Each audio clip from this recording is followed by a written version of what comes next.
То есть по ощущениям оно начинает болеть мышца, она сокращается, как приступ такой вот идет. Потом через какое-то время эта мышца отключается и перестает работать. Потом переходит на следующую мышцу дальше. И вот оно так у меня по руке вот идет вверх. И оно, получается, началось с дистальных мышц и поднялось на проксимальные, да?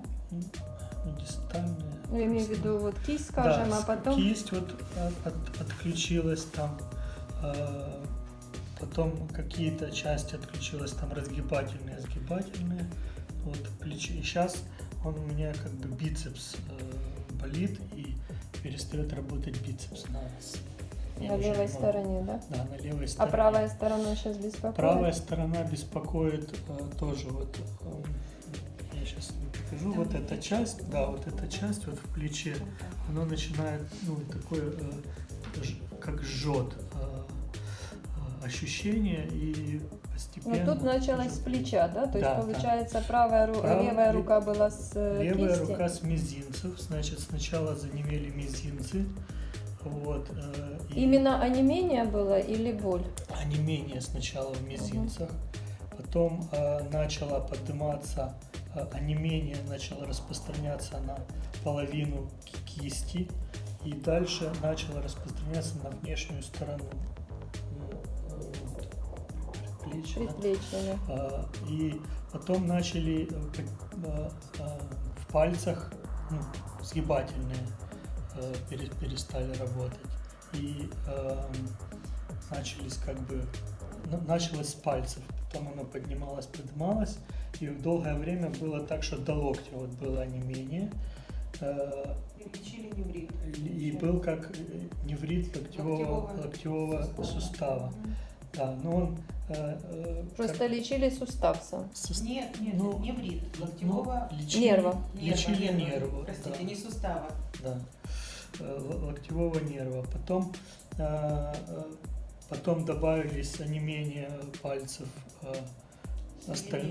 средний указательный и позже большой палец, и как бы мышцы вот это разгибательное. И дальше подниматься вверх. И вот последнее это то, что началось полностью плечо. Боль в плече началась больше сильно, распространение к шее. Вот здесь вот началось к шее идти мышцы, которые на шее, с левой стороны и меньше с правой стороны. И вот эта сторона руки. Плечо началось. Здесь, да. Также на ногах получается как бы в икрах боли такие, ну не сильно выраженные. Это сейчас уже добавились, да? Да, последнюю неделю. А вот то, что вы говорите, еще с речью вы чувствуете немножко, да, ухудшение? Голоса, сип, ну, в принципе, он как осип. давно осип? Месяц назад, потом вернулся. Неделю назад вернулся и сегодня заново. И сегодня опять осип. А скажите, пожалуйста, вот вы говорите, в начале лечения была и гормонотерапия, да? Немножко я помню, было... Да, есть. Немножко улучшение было, боль стала меньше, я вот помню. Нет? В принципе, на фоне лечения каких-то улучшений не было. В принципе, постоянно прогрессирующее. Ну, оно не постоянно прогрессирующее, а было так: ухудшение, потом ровное, как бы стабилизация какая-то, ну, боли, но без прогресса. Потом какой-то этап, раз скачок, и новая группа мышц начала задействоваться, болит, та уже отключилась, новая задействуется и болит. Вот такой платами оно как вот.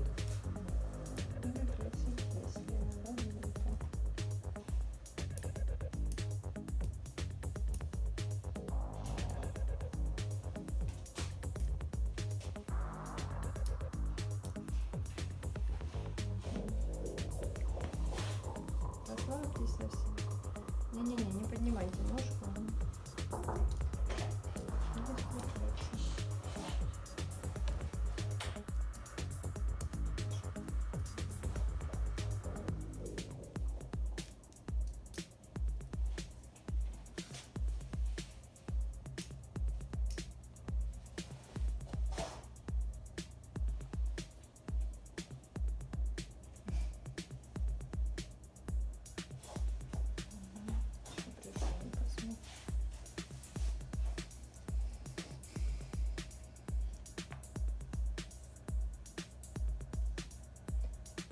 Вообще холодное, горячее хорошо чувствуете, да? Да. Вообще без проблем. И тут тоже?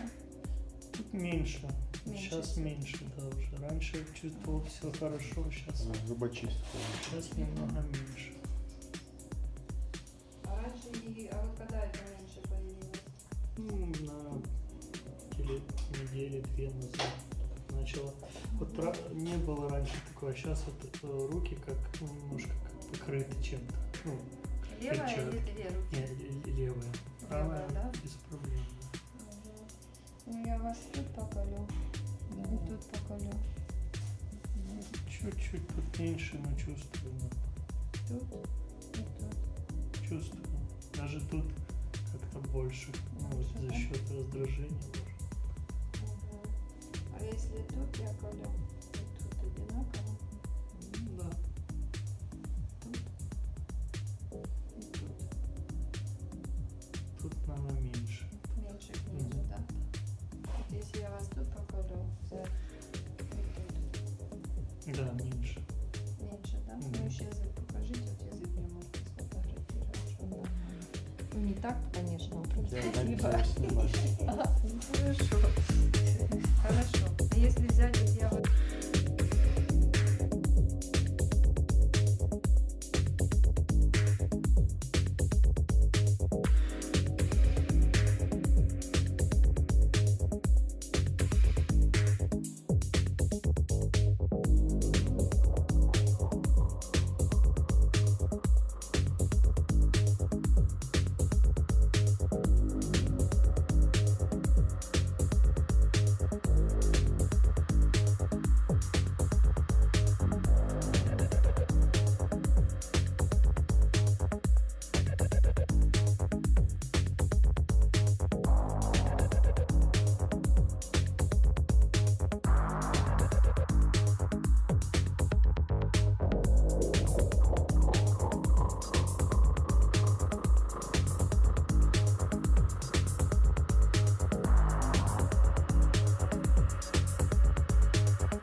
Я разговаривала с врачом, который там, в общем-то, мне помогал немножко сориентироваться с этой диагностикой. Он сказал, что у них это занимает где-то до 2 лет восстановления. Надо предупредить, что процесс может восстанавливаться. Я просто почему делюсь этим случаем, что я при неврологической амиотрофии вообще считала, что это должно как-то поболело, ушли мышцы, а потом через какое-то время восстанавливается, ну и в принципе все.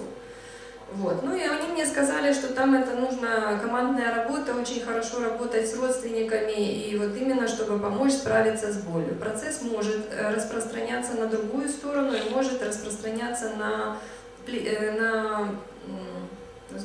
ноги, в принципе, тоже, что и такие формы бывают.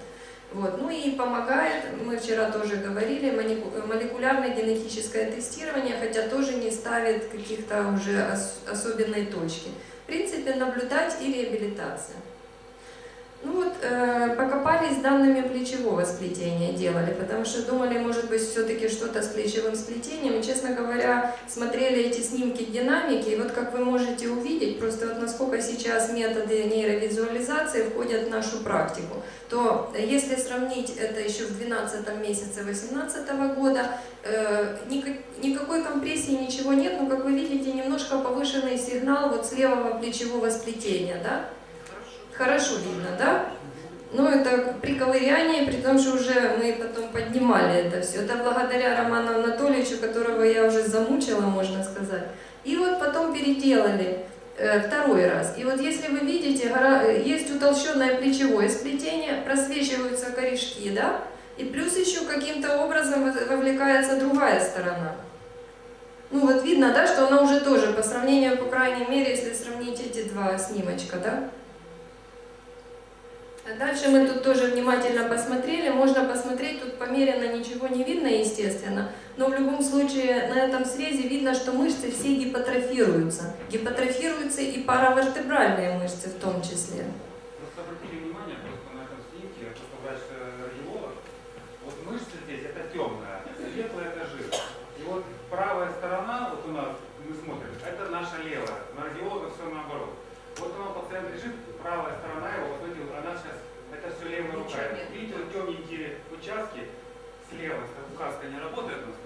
Вот с левой стороны мышцы какие, они симметричные, здесь их практически не видно. Это всего лишь за 2 месяца с половиной. Посмотрите, какая стремительная негативная динамика, а не гипотрофия выражена. Это вот такой, очень бросается в глаза.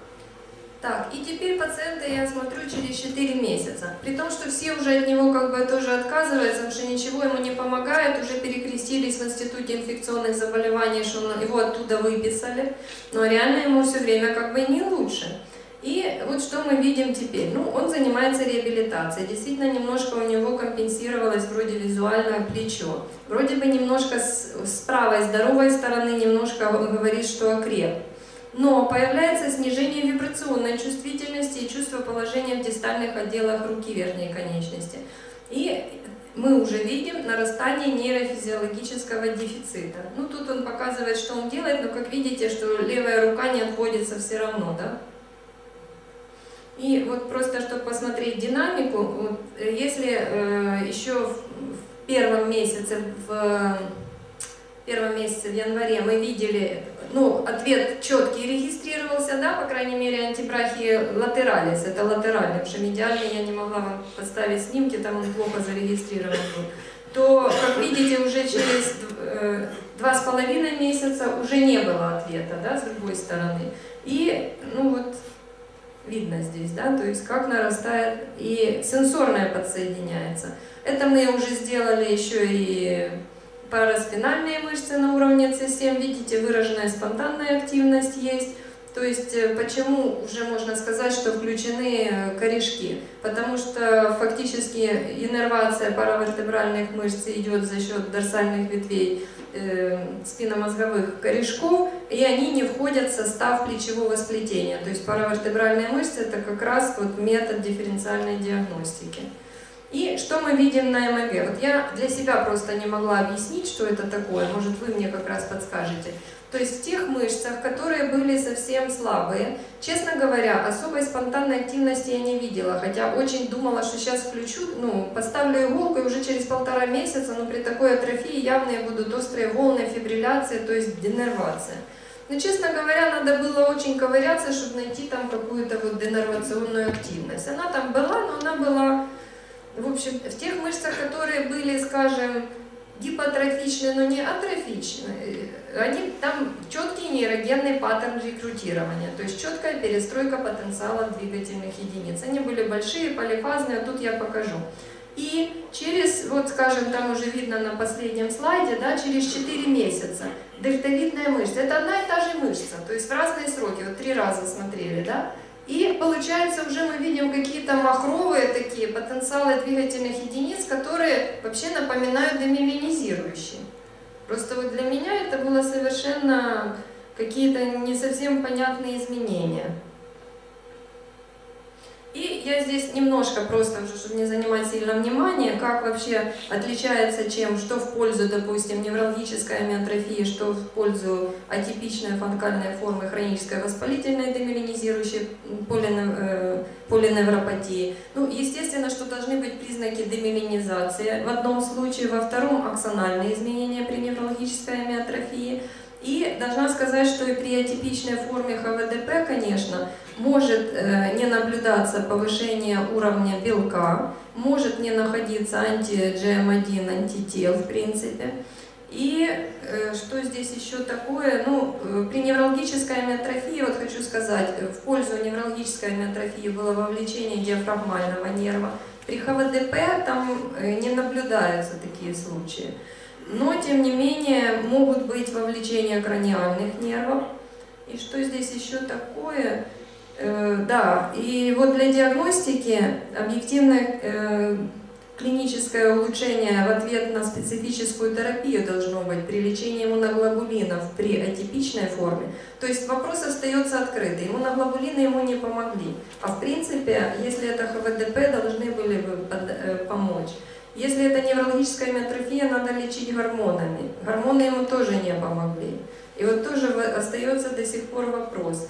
Что еще хотела сказать, что степень рекомендаций вот, по наблюдению за пациентами с ХВДП и уровень правдодоказательности С, но как такой помогающий фактор есть МРТ диагностика с контрастированием, и если накапливает МР-сигнал, в принципе, нервы, потому что в норме они не должны накапливать, то это как бы в пользу воспалительных изменений.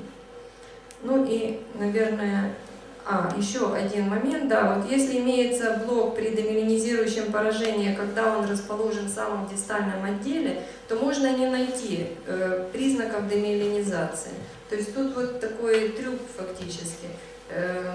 Поражение может стимулировать, демиелинизирующее поражение в таком случае может стимулировать аксональное поражение. Ну и здесь вот такой, прочитаю уже, что электродиагностические ошибки способствуют неправильному диагнозу ХВДП, принципиально важны ранняя диагностика и лечение, но распространены чрезмерная диагностика и ошибочные данные.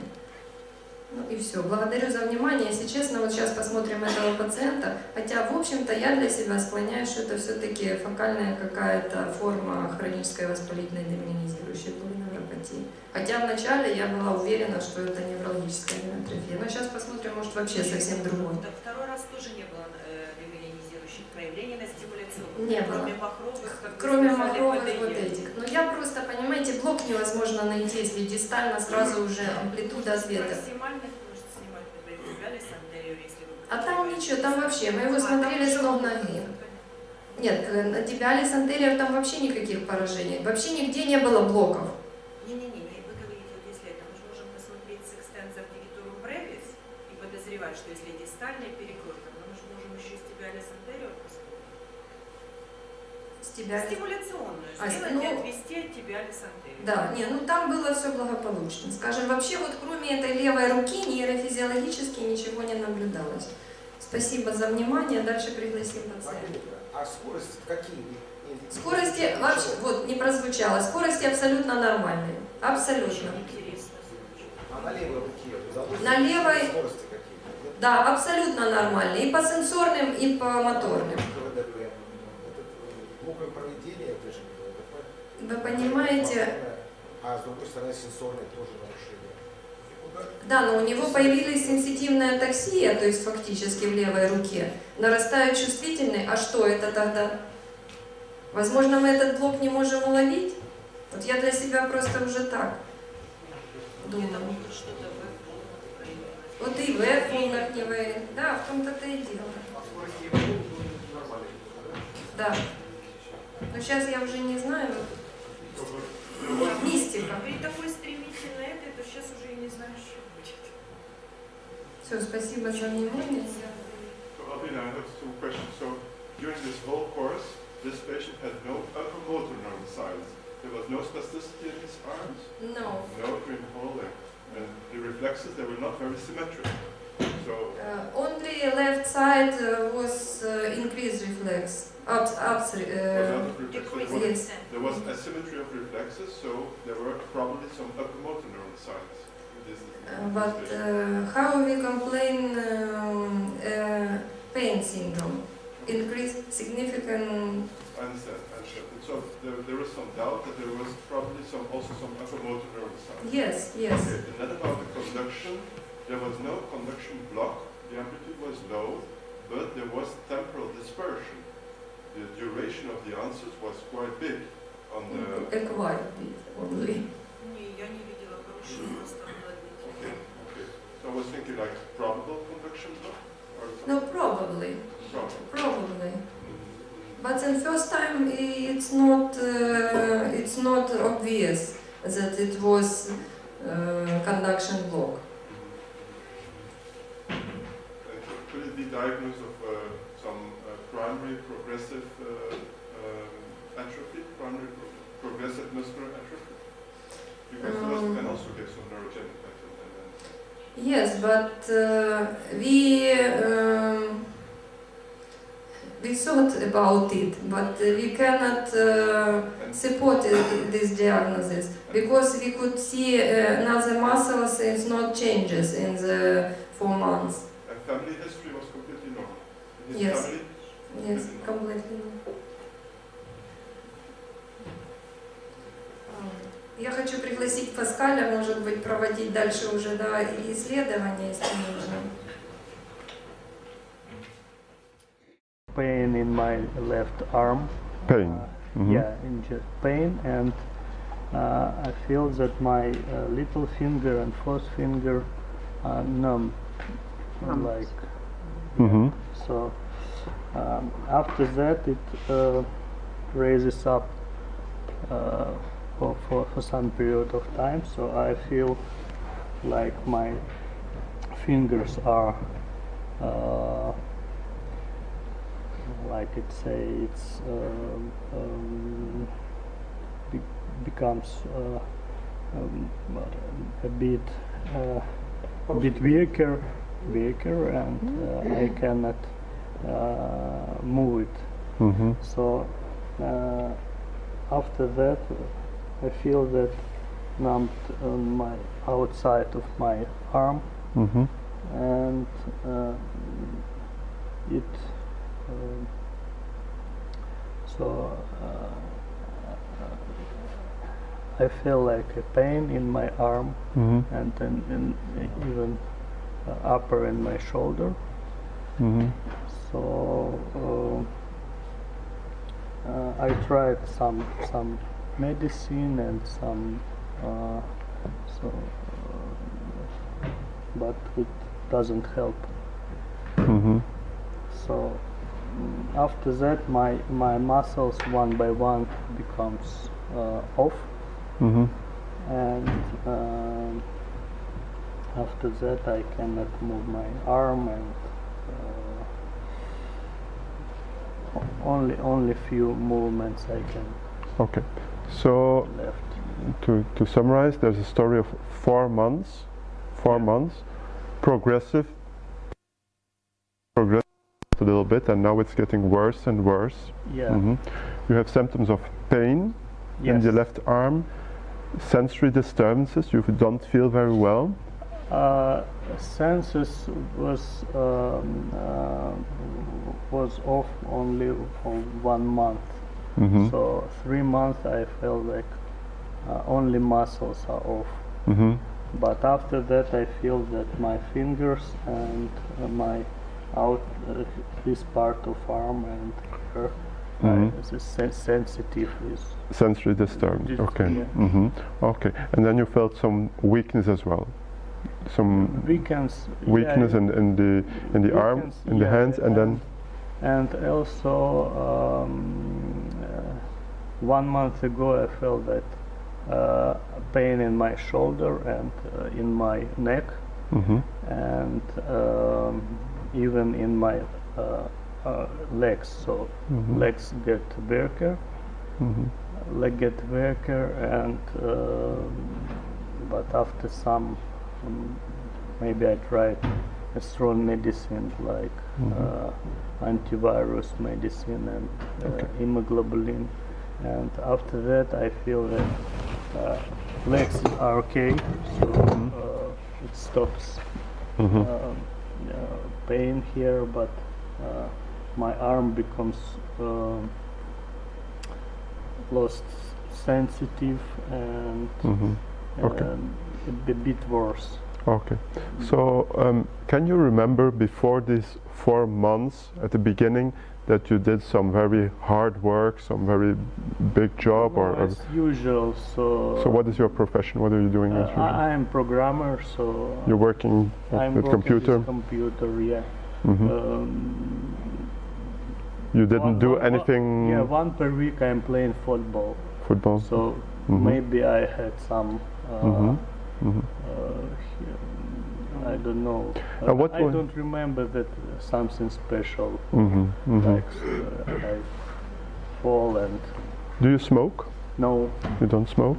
No. And what's your age? You're 44. 44. Okay. Do you had some history? Do you had some other diseases before at younger age? Or do you have some important diseases that we should know? So I have some pitching. Liver. Liver? Liver, yeah. Some, it's not very good, but no other disorder or disease. I just remember. So. And in the right arm, you don't have any problems. I have some had some pain a bit ago on my shoulder. So I felt that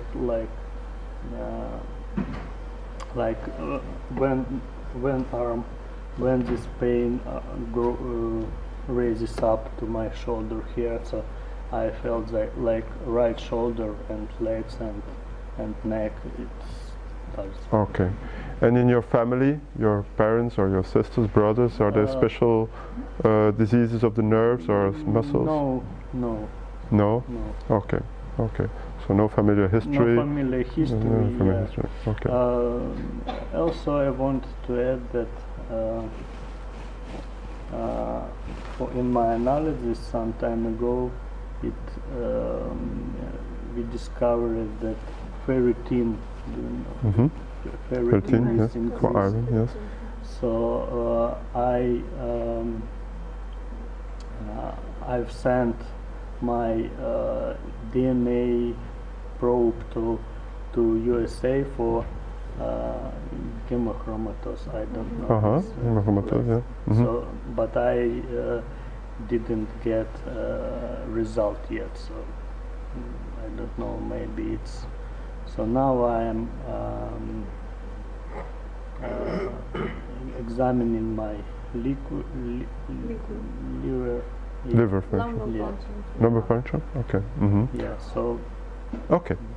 Maybe it's connected, I don't know. Okay, I think we can close the history. Are there any other questions, or for me it's enough? Okay, so now I want to do some short clinical examination. Yes, so we want to look for the nerve. Can you stand up, please? Where's the reflex? Oh, here. Well, or I can put. Yes, we're gonna help you. Okay, thank you. If it's too cold, you just say. Then we're gonna.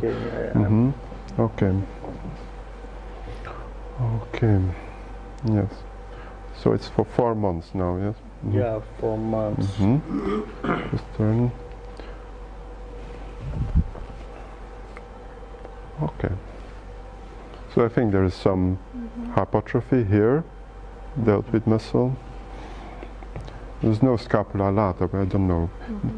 There's no real scapula lata, so this one is all right. Okay. So he has some kind of blue-red color of his arm, so there are some autonomic symptoms as well.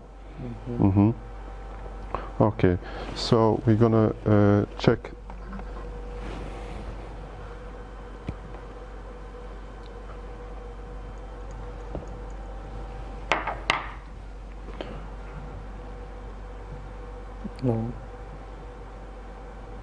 No. A bit, so not very clear. Here I felt better. Yeah. Does you feel not so good? Not so good, but I feel it. Yeah, here it's okay. This is the same? Yeah. This is the same? A bit worse here. A bit worse, okay.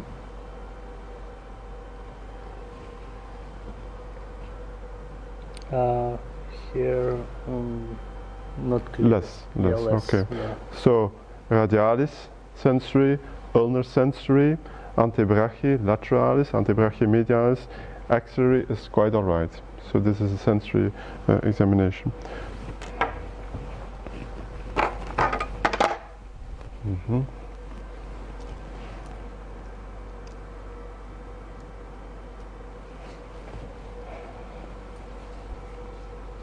Just that way. Okay, so the reflexes are gone on this side.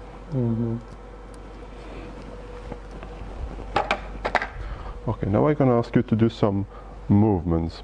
So let's start from the top, or let's start from the top of the plexus.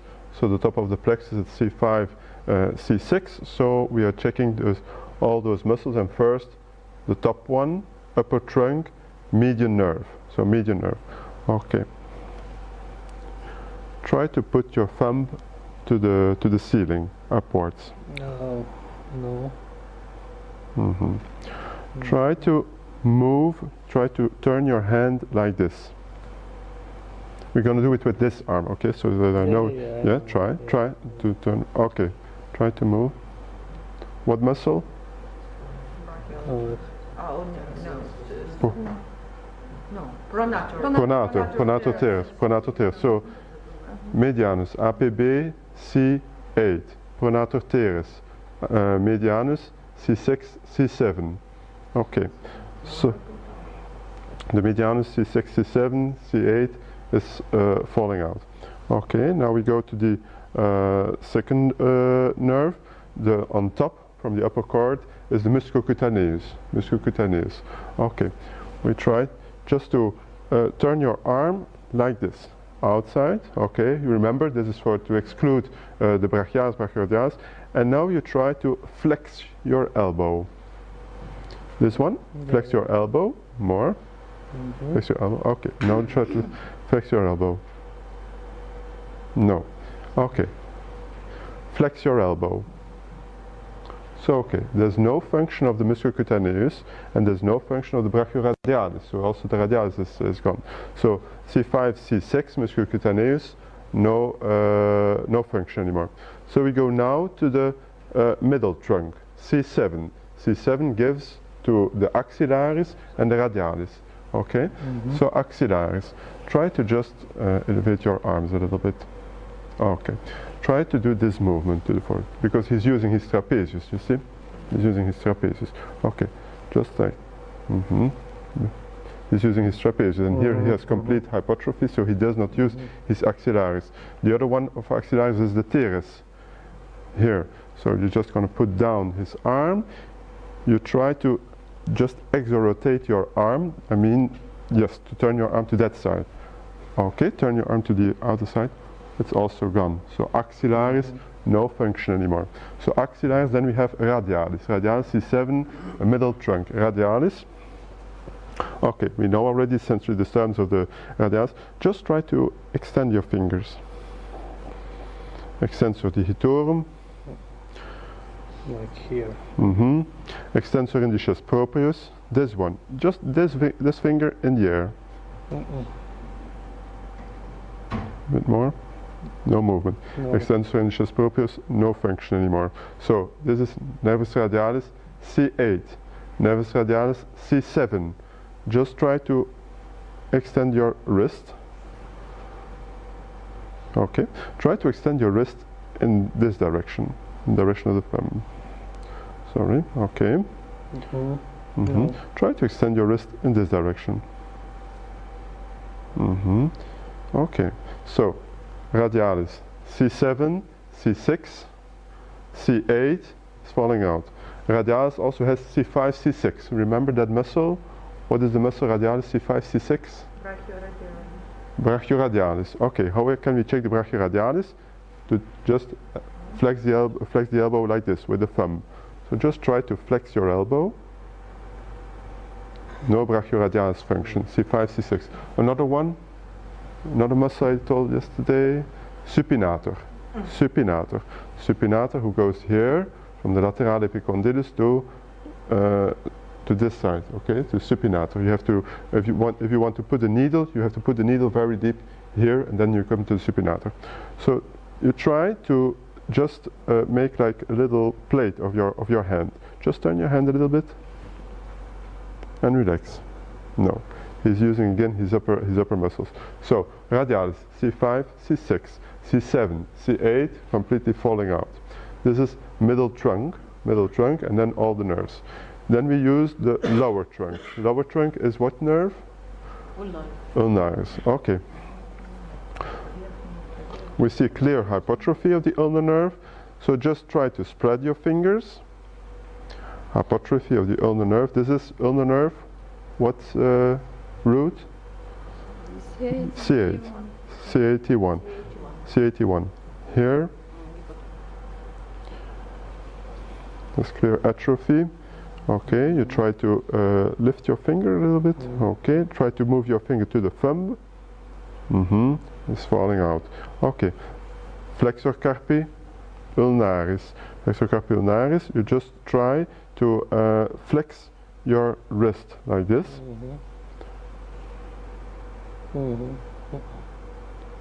No reaction. Yeah, I can make it only here, like.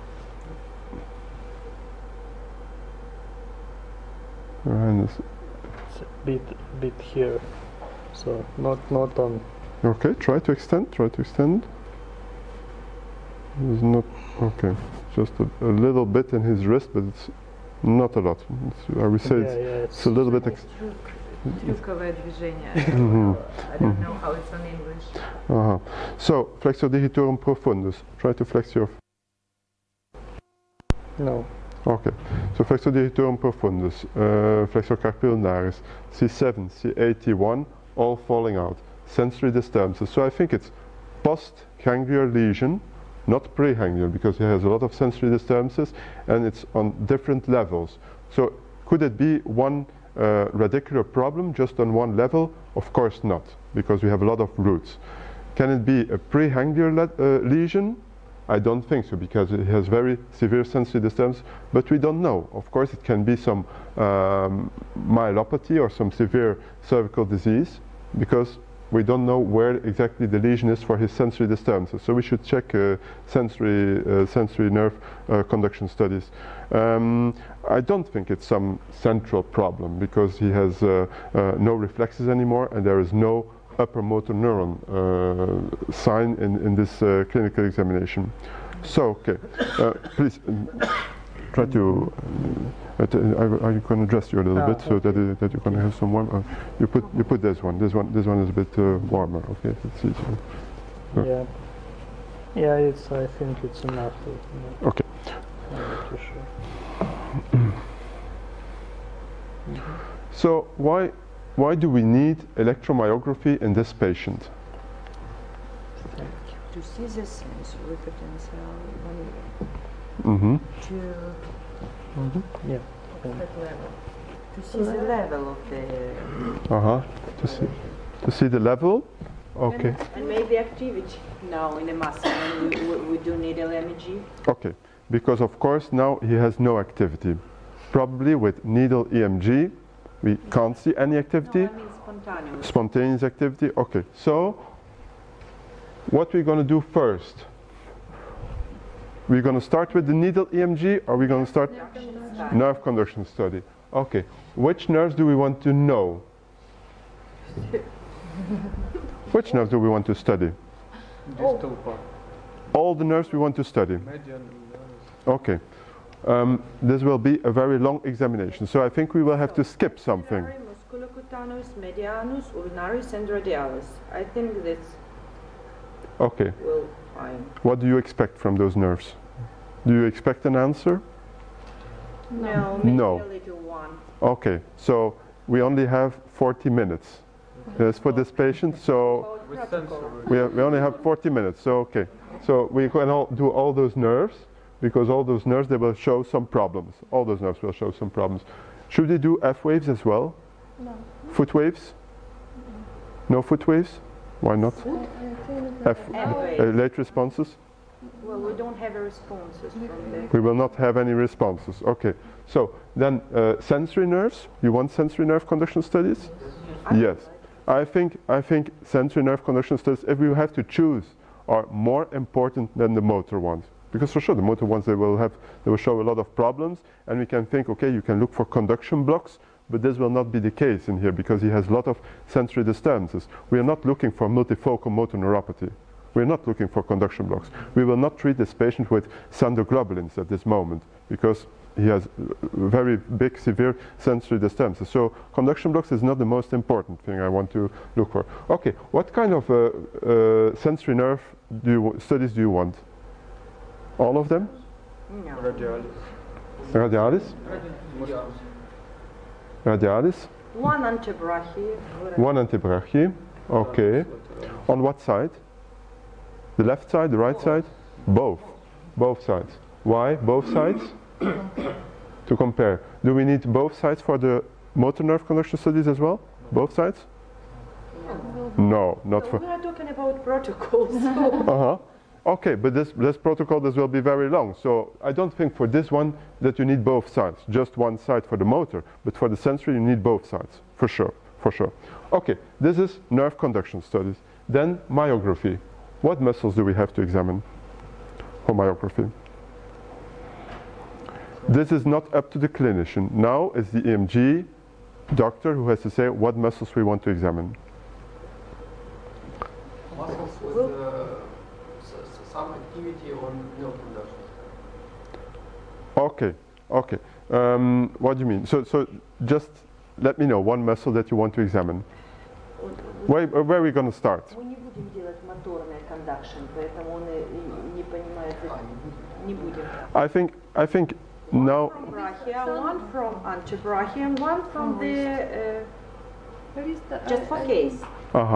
Just for case. Okay, but I think we need to check all the different parts of the plexus because it's quite clear that there will be some problem here and the plexus are somewhere there around. It will not be some peripheral nerve entrapment, okay, because here he has a lot of nerves. So we need to think about the plexus. We need a muscle of all parts of the plexus, of all different parts of the plexus. So what kind of muscles do we need? Biceps from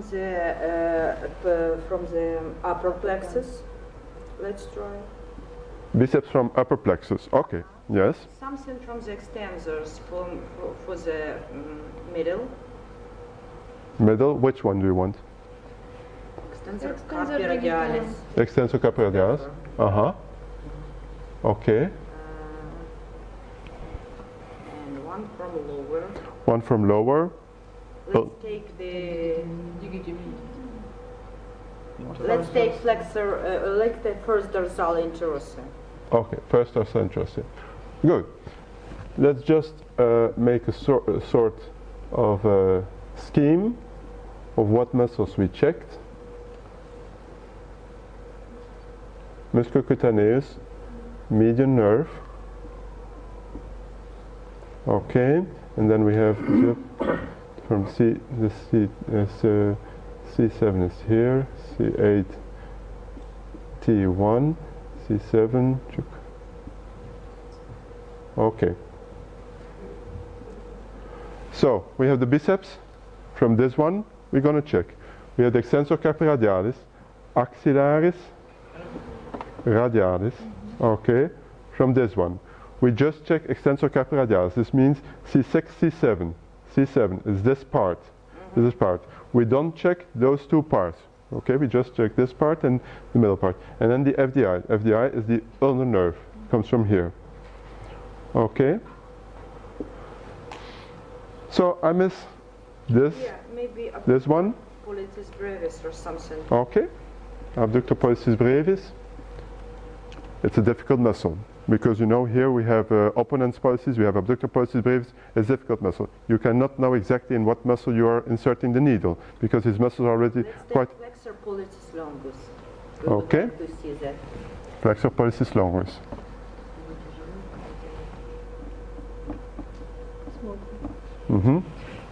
What more?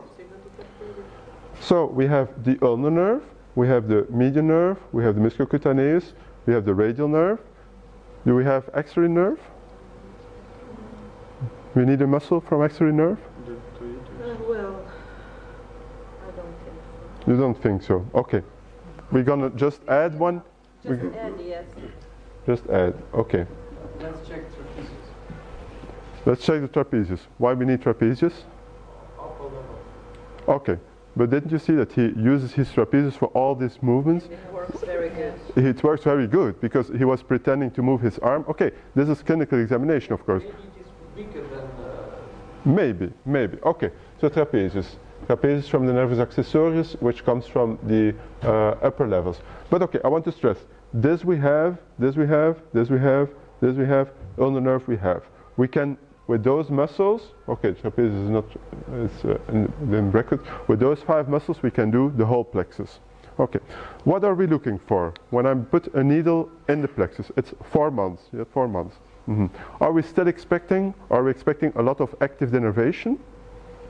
Yes, we expect it. Okay, if no active denervation, what we're going to do then, we're going to go to volutional activity. And what are we looking for in volutional activity? Recruit. Okay. Okay. Okay. What is decreased recruitment? What are we looking for? If we don't have the denervation and we have decreased recruitment, we can think about the demobilization. Okay. Decreased recruitment means that one motor unit is firing at higher frequency before another motor unit gets in the process. Normally after 10 to 15 contractions of that one motor unit, a second motor unit should be connected. After 15 hertz of the first one, a third motor unit has to be recruited. This is normal recruitment. Here, in all his muscles, we will have increased recruitment frequency or a very poor contraction pattern, for sure. So we will see what happens in his muscles. Interference pattern, sorry. What? No, with recruitment я спутала это вовлечение. Okay. So, but no problem. But I just want to stress what is recruitment. Recruitment is that we are looking with a needle in short contraction to his muscle activity, and then we will just ask a short contraction. Do you think that he will still have some recruitment? He cannot do anything. He cannot do anything during clinical examination. Okay, so we can look, and perhaps it will be hard to find any muscle activity. So I'm expecting more from the rest activity, from active denervation, than really from recruitment, because all his muscles are going out. Okay, so we're gonna try.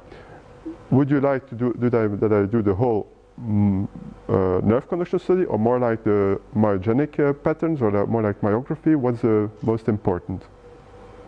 We can start with recruitment studies if you want. Okay?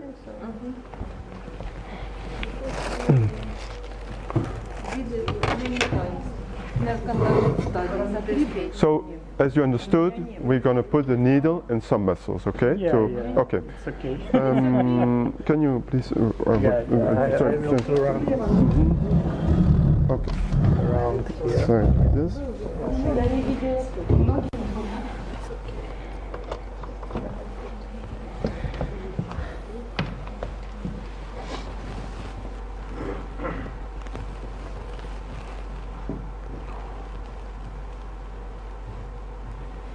Okay, so I'm just going to look at acquisition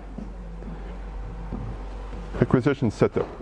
We use a low pass filter of 20 hertz, a high pass filter of 20 hertz. We use a low pass filter of 3 kilohertz. These are the standard filter settings for myography. We're going to look in two settings. First of all, we're going to see rest activity, rest pattern, and rest pattern we are looking at 20 microvolts sensitivity and a gain of 20 microvolts sensitivity and a sweep duration of 100 milliseconds. This is for the rest pattern. This is a ground electrode. We put the ground electrode on the same side as the arm that we are examining. Where's my needle?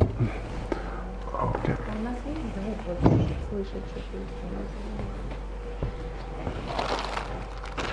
We can use long needles, we can use shorter needles. I'm always used to use a long needle because you never know where you're gonna end. If you're going here, sometimes the red ones are too short. As well, we are looking at the diameter. The diameter of the green ones is a bit smaller, but it's not like more or less painful. But this is just about what kind of muscles we have to examine. Like for example, if you have to examine over here, we need a longer needle. If you have to examine the face, we just need the shorter red needles. Okay.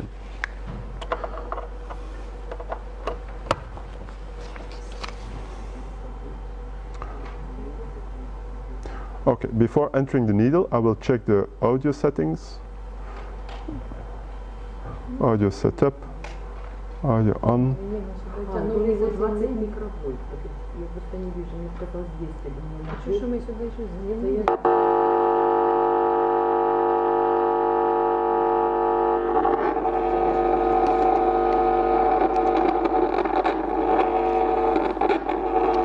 So what is the first muscle that you want to do? wherever I want.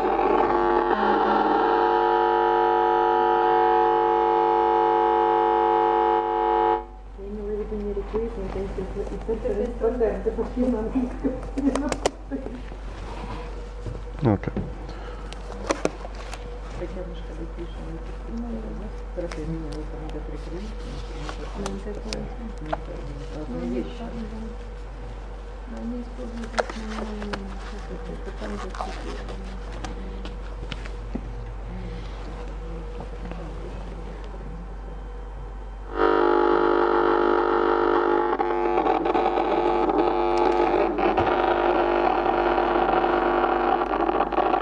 Okay, for the FDI we have the V here. We can put the needle in the best way just like this, from the V in the middle to this second metacarpal.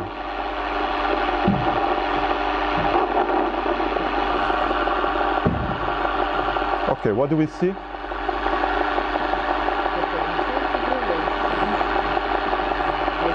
Yes, yes, for sure.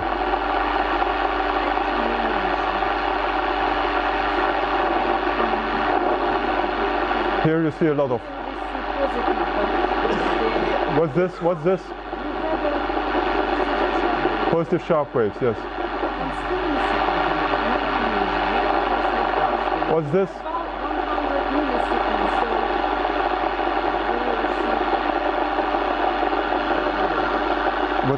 It's 100. One sweep is 100 milliseconds, yes.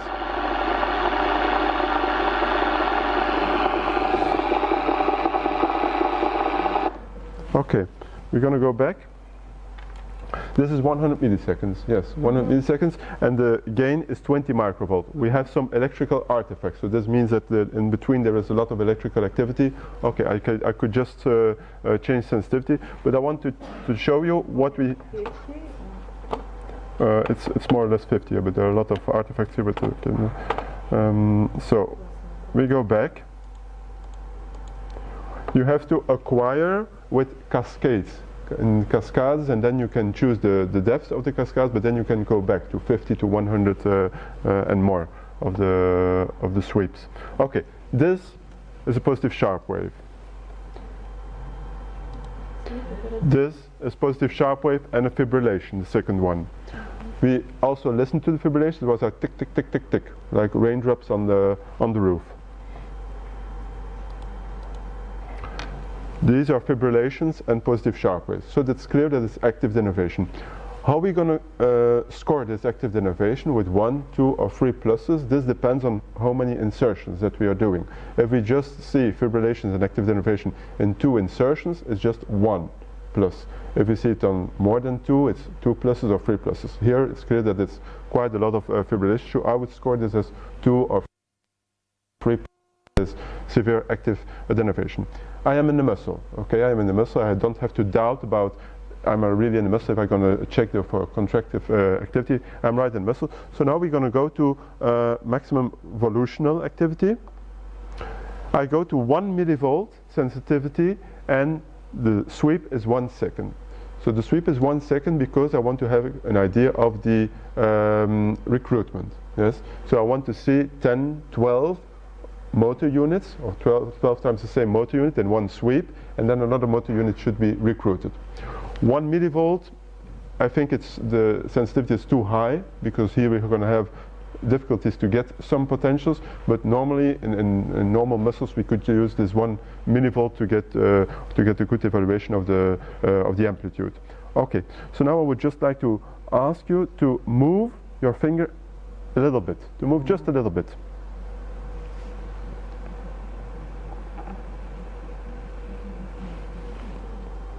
Okay, I'm going to increase the noise a little bit.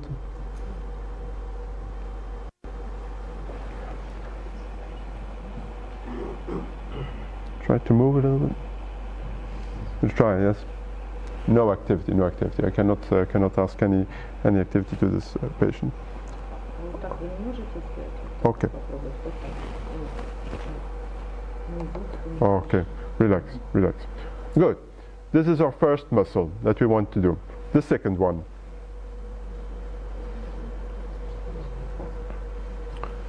The second one is, for example, flexor pollicis longus. Flexor pollicis longus.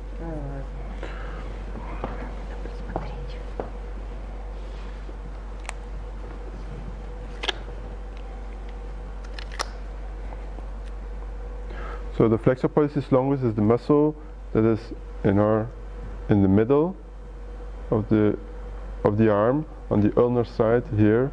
You can feel the flexor pollicis longus. So try to flex your thumb, please.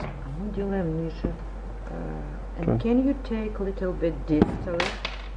Yes, but I want to be. Put on a superficialis. Yes, I want to put it on the superficialis, and also I want to be in the muscle bulk and not in the tendon. So try to flex your a bit more. Okay, we're gonna see. Relax, relax, relax, relax, relax, relax.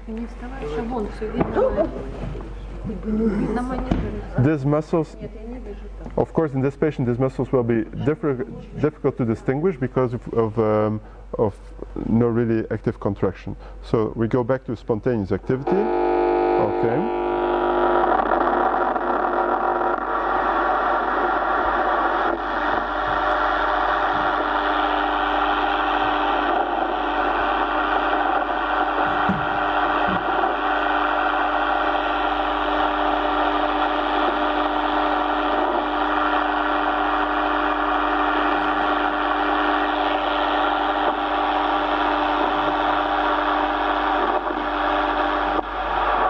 Another.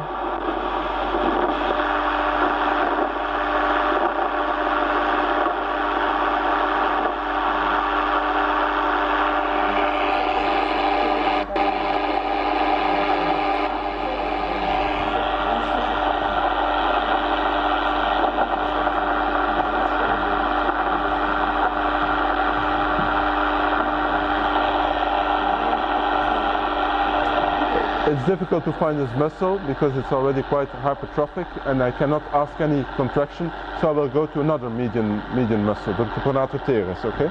We'll go to pronator teres. You usually go... Yes, from in between, somewhere here. Somewhere. Yes. Yes, yes, yes, yes.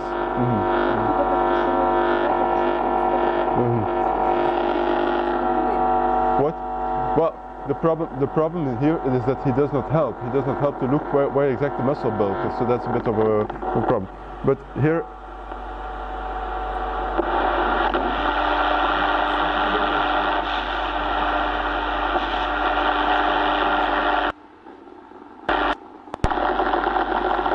This is pronator teres. C67. C67 pronator teres. Median nerve. What do we see? Tick, tick, tick, tick, tick, tick, tick.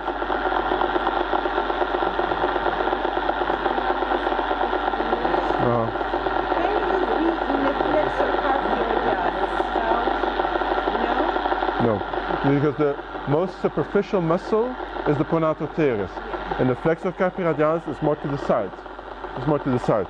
The flexor carpi radialis is here, lower. Here is the flexor carpi radialis. And now I'm very superficial in the pronator teres. I can show you on the PowerPoint that I showed yesterday, the pronator teres is the muscle here, that is on top. And here's the place where there's also pronator teres syndrome, where the median nerve pierces the pronator teres. And I think that the flexor carpi radialis is a bit more on this side. On the ulnar side, on the between the first and the second third of the ulnar side, from proximal to distal. Ask for some movement, but I don't know if it will be possible. We will go to maximum evolutional movement. Try to turn your hand a little bit like this. Try.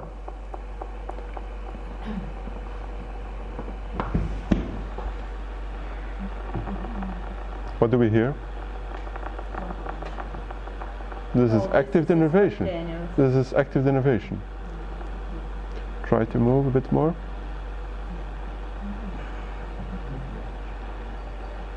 Okay, no activity in the median.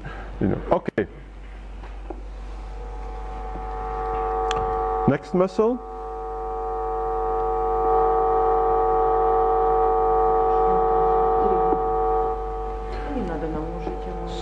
So we did median nerve, no activity. Okay, plexopathy, as long as I tried for you, but it's very difficult because those muscle bones, they are very hypertrophic, and he cannot help in finding the muscle. So, but we did median nerve pronator teres for sure, no activity. We did ulnar nerve. Then we go a bit higher, radialis, extensor carpi radialis.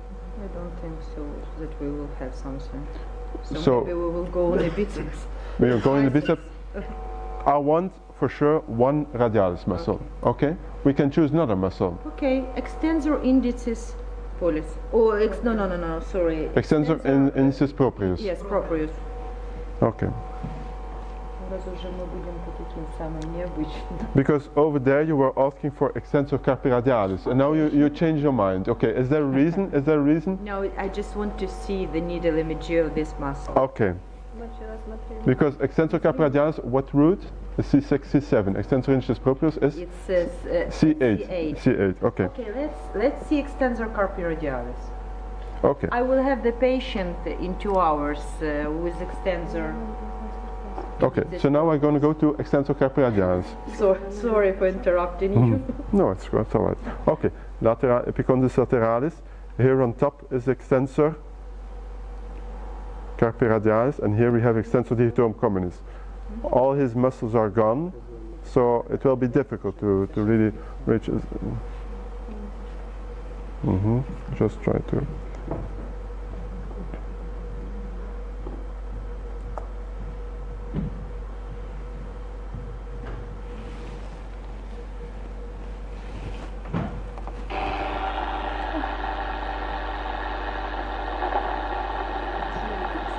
What do we hear?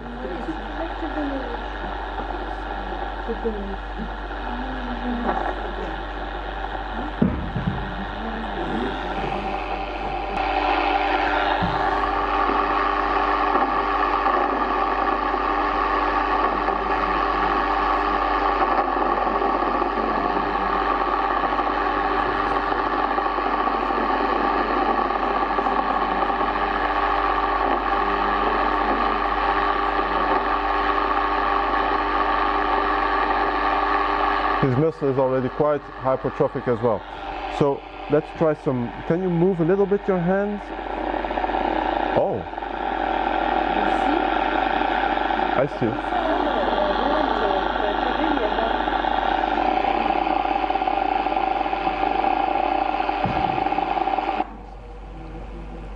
Now we're gonna. A bit more. A bit more, maximum. I'm trying. Yes.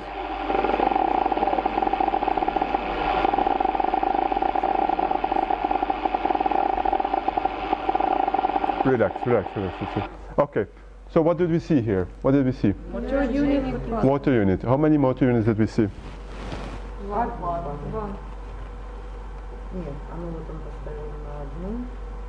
Okay. Like for example here, how many motor units do we see? Does everybody agree that this is one motor unit? Okay, one motor unit. How many times is that motor unit firing? What's the frequency? 20. Is it a regular firing or is it like irregular? Irregular. It's irregular.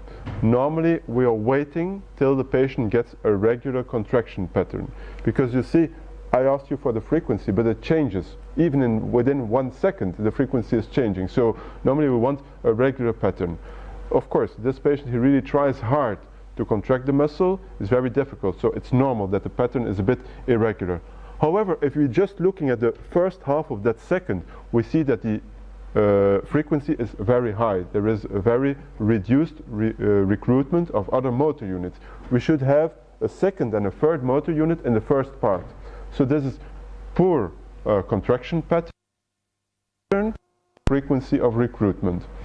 How much is this increment increased? Well, then we have to count. Like here in the beginning, it's 1, 2, 3, 4, 5, 6, 7, 8, 9, and this on 0.3 seconds. So 9 over 1 second, it will be about 25, 26. So it's plus, plus, plus. It's very highly high frequent recruitment pattern, this muscle. Okay? Yes. So what's the next muscle? So there is some activity in the radialis. What's the next muscle? Biceps. Biceps.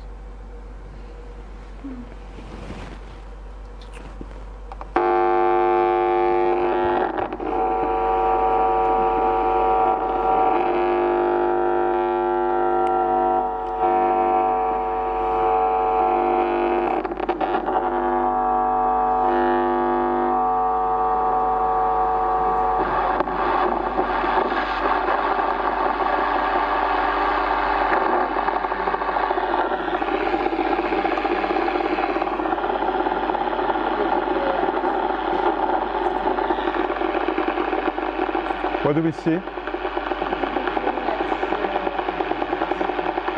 So you see muscle activity? Try to relax completely.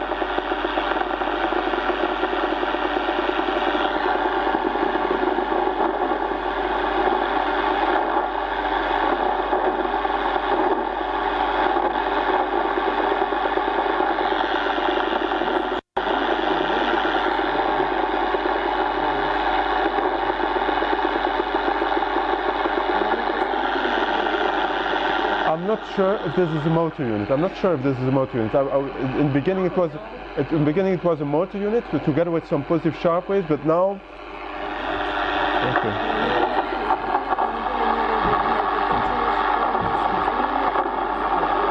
This is active innervation for sure.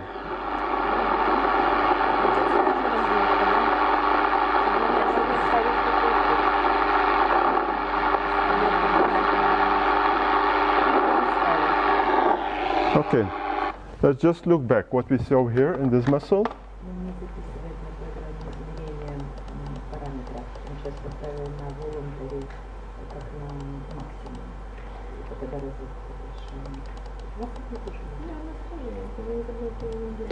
What's this? Insertional activity because of the movement of the needle. Okay, it's no muscle activity.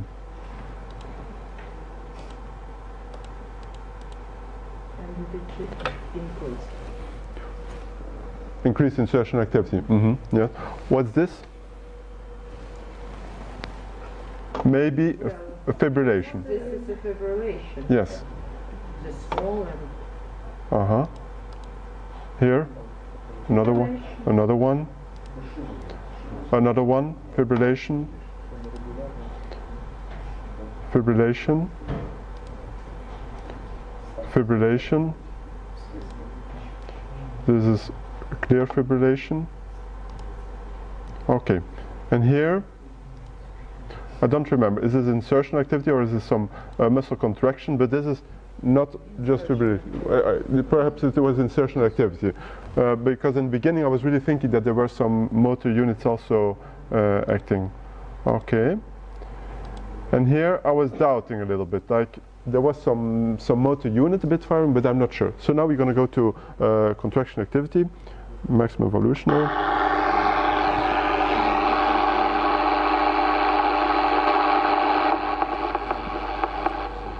Okay.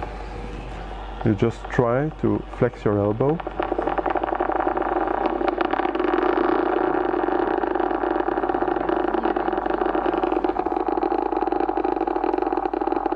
Okay. Go back, relax. So what do we see? How many motor units? 2. Maybe 3. 2. Who says one motor unit? One big, but how many in total? Okay. Listen, the motor units, they are not all the same amplitude. So there's one big, there's one small, and there's even a little third motor unit. I'm going to show here. This is the big one. Okay. There's a third one. So now we're going to count. What's the frequency of the big one? 1, 2, 3, 4, 5, 6, 7, 8, 9, 10, 11, 12, 13, 14, 15, 16, 17, 18, 19, 20. So for this 20 we need a second and a third and even a fourth motor unit. 10, 15, 20. So we have a second one is firing here. 1, 2, 1, 2, 3, 4, 5, 6, 7, 8, 9, 10, 11, 12, 13, 14, 15, 16, 17, 18, 19, 20, 21, 22, 23, 24, 25, 26. So the smaller one has even a bigger frequency. That's what I told you yesterday. It's not only the biggest amplitude that is the first motor unit. It can be the smaller one that's the first. So the smaller one has a bigger frequency. 26. So the smaller one gives us a better idea of the increased frequency of recruitment. So you just have to count all of the motor units and not just the biggest one. So there is increased frequency of the recruitment. How is the recruitment compared to the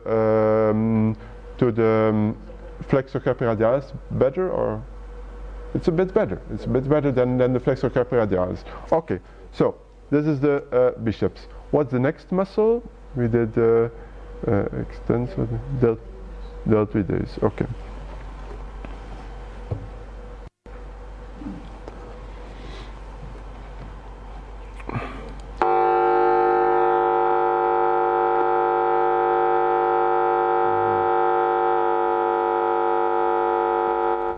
We have to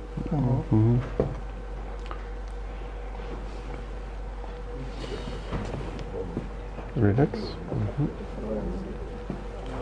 Yeah, it's okay. Нормально, я на это плечо, чтобы вы не замерзли. Такая холодная. Так, замерзнешь с вами тут. Ну да, и тут.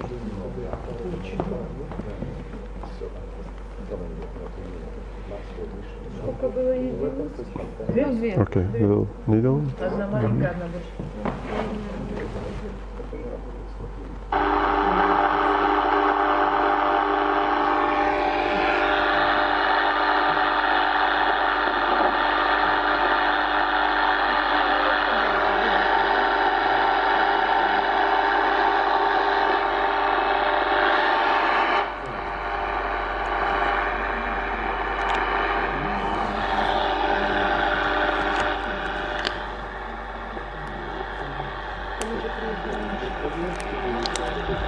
Oh my God.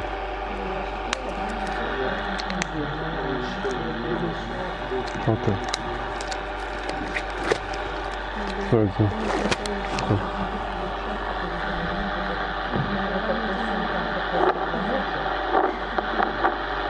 the muscle is very hypertrophic because I'm touching the bone, even if I'm looking for a muscle. There is some muscle over here. Yes.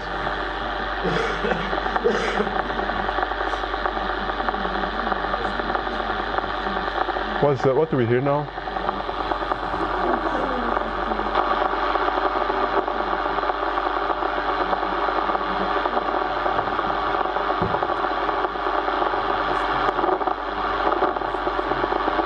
What's this?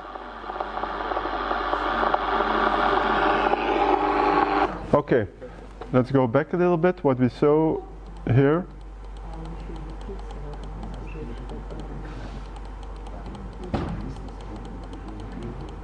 What's this? It could be a fasciculation, or big fibrillation. A fasciculation is very polyphasic. Here we don't really see 5 or 6 phases. And it was like fasciculation is like ploof, ploof, ploof, and we did not hear. It was like tick, tick, tick, tick, or tick, but not really like a ploof of fasciculation. So I think it's a fibrillation. Fibrillation. What's the difference between fibrillations and fasciculations? Is the origin. Okay, fasciculations are coming from nerve. Fibrillations from the muscle from splitting fiber, necrosis of the fiber. Okay, so we're going to go a bit higher. What's this? What is this? And this?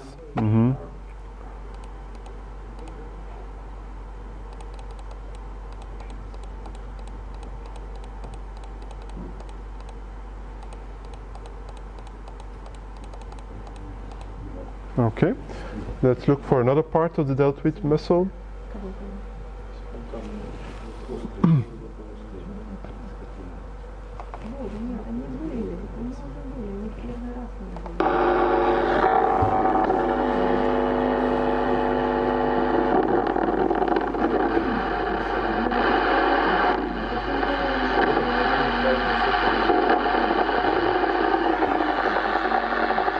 What do we see?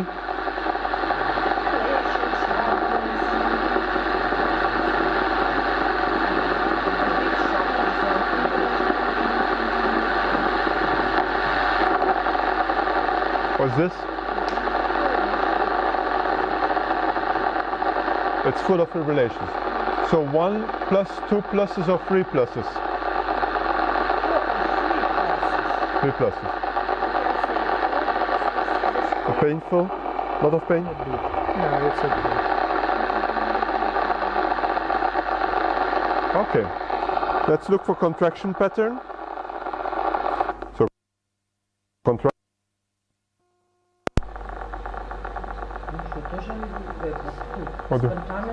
Yes, the spontaneous activity. It's not because we just change the sensitivity or the sweep that we see automatically evolution activity. This is just the remainder of the spontaneous activity. Okay, we are in the middle part of the deltoids. Just try to move your arm against my hand. He's trying to lift right. He's using his trapezius. He's using his trapezius. He's not using. Okay, relax, relax. Try to move your elbow against my hand. Oh my God, he's pressing his arm already. Okay, I don't see any activity. Well, we'll try to.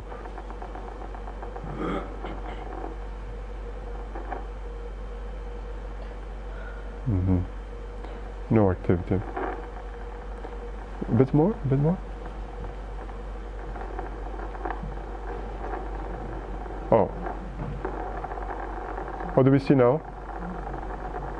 Relax, relax. Yes, yes, yes, but I have only 2 hands, but... No. No, no, for sure motor units. Okay. And this is motor units. Relax. Relax.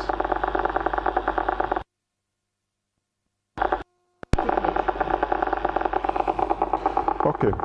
We're gonna stop. We're gonna go back.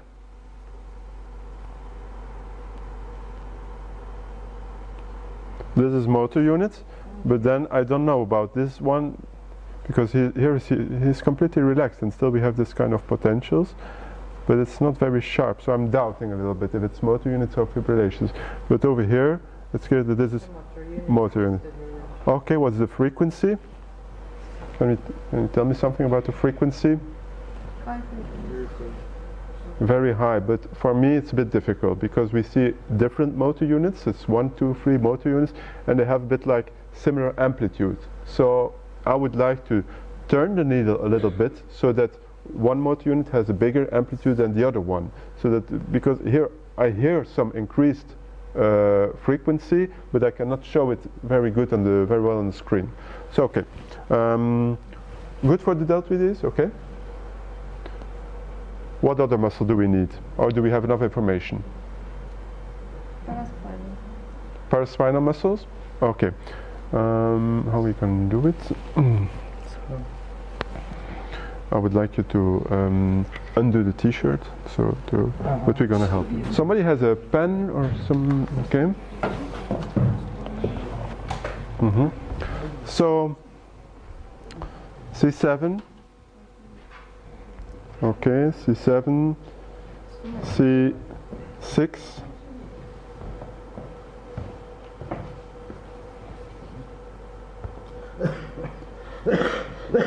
C5. On what level you want paraspinal mapping? On what level? Посмотрите, есть ли выше или нет. Для меня шейная это загадка. Там ничего тоже не. Не, но все равно. Какая разница? Последнего течения. Видите, я даже не там смотрю, этот пронат. Ну, я просто с другой стороны захожу, я просто не вижу даже.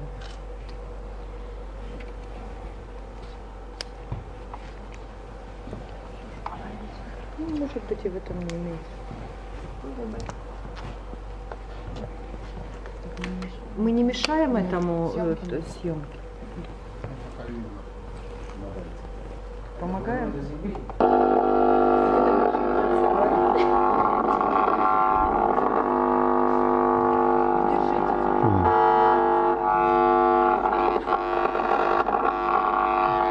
Okay.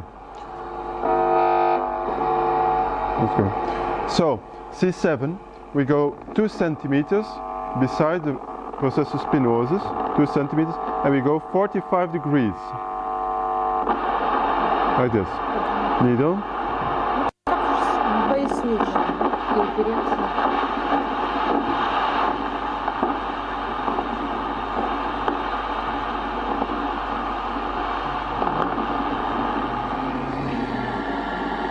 Try to extend. Everything all right? Voluntary activity. Okay, try to extend your head. Try to push your hand against my head.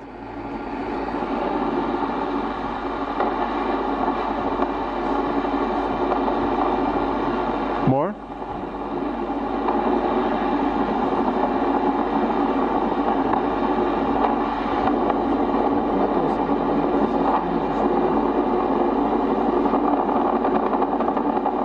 Relax. I'm in the multifidi, okay? Because I'm very deep, I'm in that corner, I'm touching the bone. Did you touch the bone? Yes. You want to feel? No, I believe you. Try to extend your head to hold it.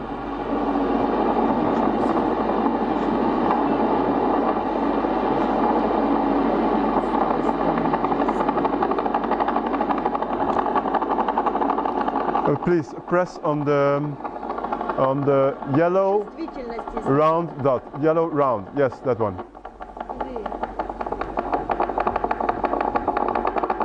A bit more. No. Patient. One more time.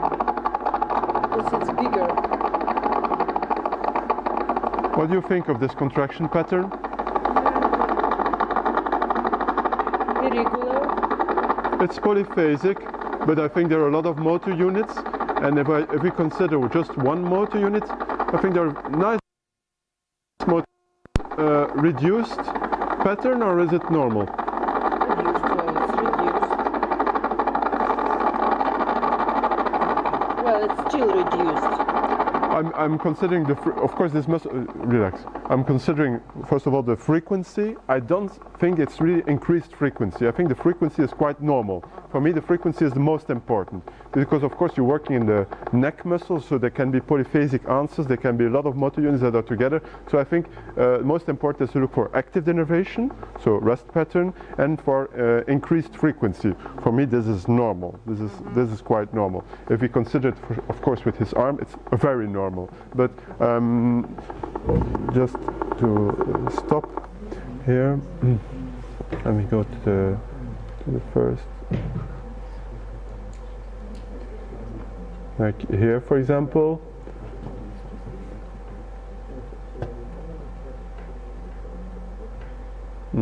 So the good ones they left already. This is just normal motor units, and we see different motor units. It's a small one that is firing very regularly, and then a second one is coming. The big one is the second one or is the third one. So the small one is firing very regularly. So we have, although the information is not that abundant as in the arm, but we have a normal recruitment pattern of this muscle. He's getting pale, so okay, I cannot do like a lot of directions. But normally now we go a bit up and a bit down on the same muscle. Okay, well, so we're gonna do again maximum evolutional activity. It's 1 centimeter. Everything all right? Yeah. Okay. Inside 1 centimeter, it's not 2. Now I'm about 1-2 about centimeters. 1. Yeah. So I could have done a bit further, further. Okay. But now I'm going to up direction. So I'm putting the needle. Okay. So I think this is more than 1. So now I go this direction. Okay, I follow the spine in the middle.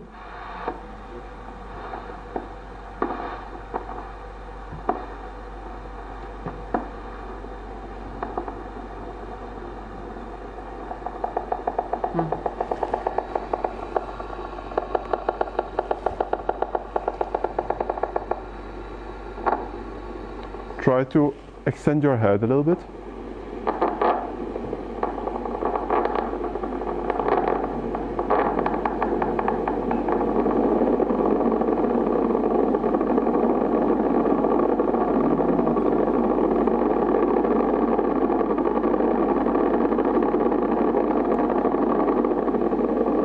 Look where the needle is. Okay, completely inside. Okay. This is multifidi. The multifidi. Is it normal or not? Well, I guess it's normal. Normal. Of course, normal. Relax. What is it previous? We are just in normal muscle. We're going to look at for spontaneous activity. Relax, please. You know what? I'm really scared to look on a You have to follow the screen. You have to follow the screen. I'm not too deep. This is muscle. No, This is I mean muscle. about me, not for you. This is muscle activity. So, but this is spinal. Nice carrot Yeah, examination. this is spinal mapping. So spinal mapping takes a lot of time because now we just did do. Now I have to go down and. I saw in NNM only the lumbar. Ah, okay. It's much better than cervical. You want C4? Вот Альбина Игоревна. У меня тут и так. Yes.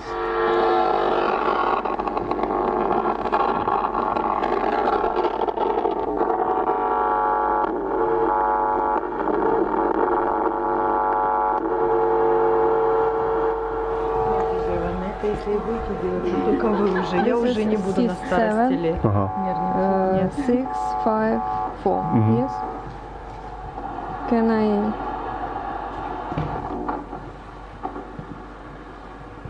How can I feel the bone? Oh, it's enough. Relax your head completely. Relax your head. You're quite deep. Okay. Just try to extend your head a little bit up.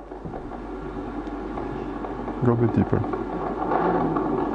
Go a bit deeper. You feel the bone? Go deeper. Что? Okay? I feel the bone. Go. Okay. No, it's not you. I'm talking to the doctor. Press please on the yellow circle. Yellow circle. Yes, that one.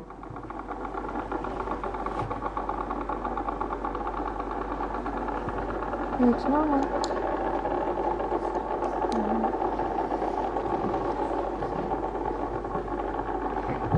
And usually, you doing this examination in what position? Completely on the belly. On the belly with the head over the table. With the head over the table hanging. The pillow here? You can put the pillow here, but the head has to hang off the table, and on top of the table it has to hang down. Она должна свисать у него с кровати. А как же он расслабить может тогда? Okay. Who wants to try? Yuri? Yuri, don't do that one. Yes. Так, идите. Да, что там было? Another side or what? On the left side. Yes, правильное решение вопроса. Мы тоже ждем спонтанной активности. На всякий случай. This level, yes. Also on what level you want? C5. C5. 2 centimeters, 45 degrees. Нервный припадок начинается на таком. Can you press on orange, the top orange one, the top orange button? Oh, wait. No. This one, yes. We should go deeper. This is relax your head, relax completely. We are looking for rest pattern. Relax completely. Deeper. You're not deep enough. No. Deeper. Okay. You feel bone? Okay. Press the yellow circle. Yuri, press the yellow circle. Okay. Please move your head to the ceiling. You're in the multifidi. Some conclusion. We can make a clear conclusion of this patient. Just theoretically, can we Wait. do something wrong when we are doing the cervical? Can we? Can we do something wrong? I mean. Of course. Of course you can make any harm. That's what I'm asking. Yes, but you can make any harm with all the needles that we put in an arm. I'm just asking about paraspinal, in the cervical. Yes. In the lumbar, I know that everything's going to be fine. All over the world, nobody harms a patient with a lumbar paraspinal. How about cervical? I don't think that it's very harmful, but you just have to follow the screen and follow the muscles. So you have seen in lumbar spine, if we are looking for these paraspinal muscles, we always touch the bone. So, and this is like, okay, I'm happy, I'm touching the bone, I'm there very deep in this multifili. But there in the neck, sometimes there's quite a lot of adipose tissue around, so you really have to look for the deep muscles. But here it was quite all right, because we could easily find those multifidi muscles, and he could extend his head, and we saw some contraction activity. I don't think you can really harm, or you can do really something wrong. Of course you have to take care and you have to find a good position, but I don't think it's really harmful. If you use a needle to do a lumbar puncture, how long is the needle? How long is the needle for lumbar puncture? Okay, how long is this needle? And how about position? You told me that the patient is lie down and his head here? Yes, a bit like his head, like he was in here position, yes, because he has to relax completely the muscles, because I'm most of all interested in active denervation and increased frequency. So for active denervation I need completely relaxed muscles. It's very difficult to relax those muscles. For example, paraspinal lumbar muscles, very difficult to relax. If you find them very difficult to relax, and then you really have to look for active denervation. So that's the reason why he has to keep his head completely down. Вы побледнели, вы хорошо чувствуете? Может, вам водички принести, губы белые? Я должна сказать, что пациент вообще выглядит гораздо симпатичнее, чем раньше. Более как-то стал живым, честно. Что я же смотрела несколько раз. Okay. He looks better now than the previous examination, my examination, and I am very glad. Okay, I want to show. Yes. One question: why we didn't investigate paraspinal muscle from weak side? Only from healthy. We did. We did. We did. Да, Александр сделал. And okay, you Сделал очень красиво, да. So where is his problem? Where is his problem? What's the problem of the patient? Brachial plexus. The whole plexus.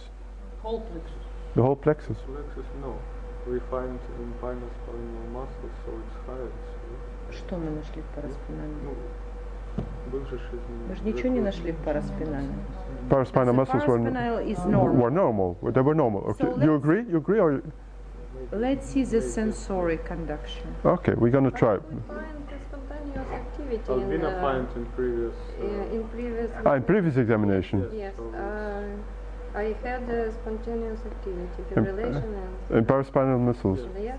C7 level. Okay. So we have to check sensory nerve conduction study. We have to check sensory nerve conduction study. Yes. So it's going to be the key. It's key. It's key. Motor nerve conduction study very important. Okay, we can do them, but most important are the sensory nerve conduction. Okay, we're gonna try. Just relax. I'm gonna try to do it on this hand.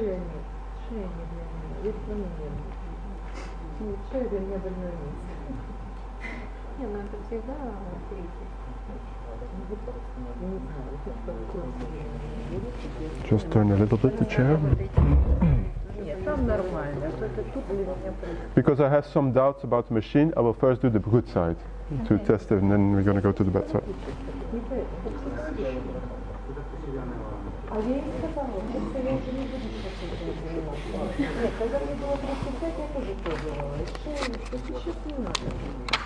Это что-то психологическое, что говорю, пальцы отбивают кровь, а свина не будет. Я должна сказать, во-первых, эти мышцы не специальные какие-то задачи для того, чтобы делать. В основном это для дифференциальной диагностики сплетения корешка. То есть там, где есть эта задача, там, где так это радикулярный уровень. Часто становится. Я бы не сказала, что прям очень часто. Во-первых, после 40 лет там может быть даже спонтанная активность. Разве что мы так настраиваем, так и пишем. Я не знаю. Ну, даже если на Try to just Okay, relax. Кстати, удовольствие маленькое, потому что это много времени занимает, честно говоря. Но вот вы же все равно не можете сделать только игольчатую, правильно? Вы начинаете со стимуляционной, потом еще надо повернуть пациента и ковыряться в этих мышцах всего-навсего. То есть это... How often do you do paraspinal muscles? Relax. Once a week. А если... Once a week. Once a week, not every usual routine. Of course not. Of course not every not every patient. Not every patient. Well, we understand you don't have a reason to do every patient. How many single fiber EMGs do you do every week? Who, me? Yes. We don't do. We Three don't times have per week because we don't have a program. Myasthenia I form. For our region in Belgium, we concentrate single fiber EMG to 3 or 4 labs. So 3 or 4 doctors who do it regularly. And I do it quite often, but I do 2 single fiber EMGs a week. It's not more. And it's the southern part of the lab and a big part of our region. And then there are some other hospitals who are doing single fiber EMG, but not too many, because if you just do 1 single fiber EMG in a year, it's not enough. You have to do a lot of this kind of examinations. Okay. So just to repeat, we put the active electrode on the tendon of the extensor pollicis longus. Here you feel the radial nerve. We put the reference at what distance? Everybody remembers? 3 centimeters. Okay. And then we stimulate.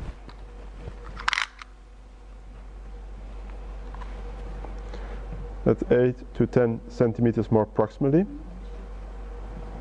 Okay.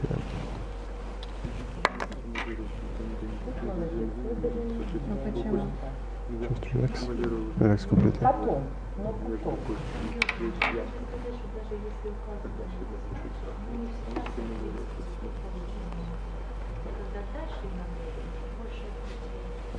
Some water? Some water? Have some water. Water. Вода.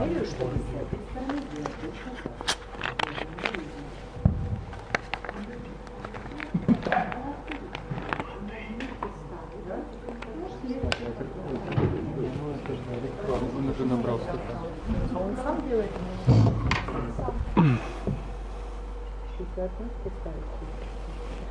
So I stimulate the radialis superficialis always at 10 milliamperes. 10 is enough to get a good answer. We don't need more.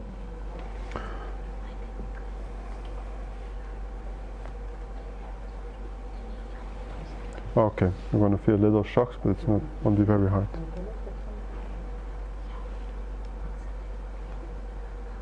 What do I see now? I have a good response, but it's not a very nice line. So what should I do now to get a more flat line? To turn a little bit. To turn. You will leave the cathode on the same place, but we turn the anode around the cathode. Okay? So this is a nice answer. What about the amplitude? 7.9. I will increase a little bit the intensity to see for maximum amplitude. I go, for example, to 15 milliamperes. Once more. Okay, I get some artifacts. To be sure about the answer, I could do 2 things: or averaging, or just try to reproduce. I don't like to average, so I'm just going to reproduce on another line. There's a shock. Okay. Okay. I am happy about this answer. I can completely reproduce this answer, so I'm happy about this sensory nerve conduction study. Okay, normal latency, normal amplitude. Now we're going to do the other side. Okay.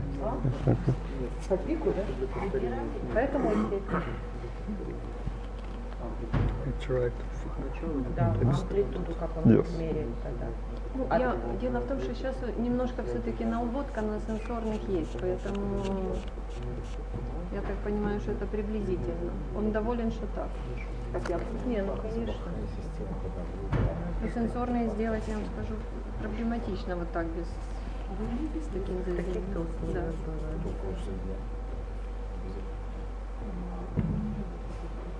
Ну вот он от начала ответа фактически меряет. Нет, но он амплитуду, все правильно вы задали вопрос. Амплитуду мы после чего выделяем латенцию дискальную? Не по пику, да, а по негативу. Чтобы выставить амплитуду, здесь амплитуду где она выставила? Что ну, 1,3 амплитуду? Нет, It's perfect, я it's думаю, perfect. 1-2, It's perfect. наверное. Вот нельзя на один правильный ресурс. Это еще только пошла. Артефакт, да? Да. Но он же сказал 7 с чем-то, а сколько у него разбивка? Нет, амплитуда сейчас у него 13,4, потому что с позитивного пика он померил. Ну, значит, он померил 2-3, наверное. Нет, не было бы 13,4. А, было бы, Почему? да. Там один этот 14. Да. Да. Ну, в любом случае, она... Сейчас мы ничего не получим здесь. Не по пику, С левой стороны. потому что у него пик это 2,3, а это амплитуда. Okay. It will be absent. Little shock.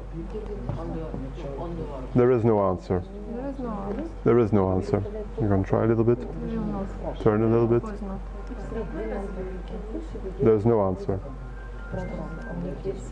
Радиали с другой стороны сейчас смотрим. То есть сравниваем. So, does everybody agree? Yes. There is no radialis snap. So, where's the problem? No radialis snap. C5, C6, those whole line, there is a big problem. It's a post-ganglion. Okay, we can do the LABC and the MABC. We're going to try. What? It will be absent. So I should not do it.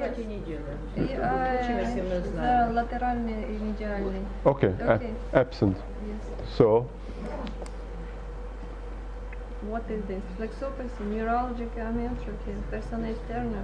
yes. Distal shock. But you find changes in spinal muscles in the next So that's previous examination, so it can be root level also. it can be at the root level, but these paraspinal muscles are difficult muscles to investigate. Okay, it's very difficult muscles to investigate.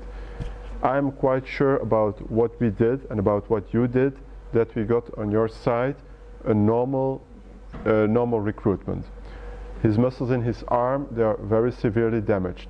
They're very severely damaged, and it was progressive over a couple of weeks, with pain, with sensory disturbances. And this pain, show me the place of the most intensive pain, with one finger of this hand. Show me where was the most intense pain.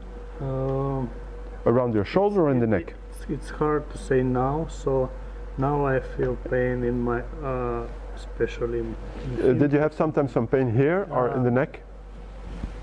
In the beginning? In the beginning, it was here, I think. Here? Yeah. And here? Okay, and here as well? Yeah. Mm-hmm. In the night or during the day? During the day all the time. And here on the back? Scapula? Yeah, here too. So it's like pain, and after that this muscle is off. So after that next muscle is painful. Did you see before the person entertainer the full plexus? Yes. Yes. Yes. But how we can explain the sensitive ataxia in the arm?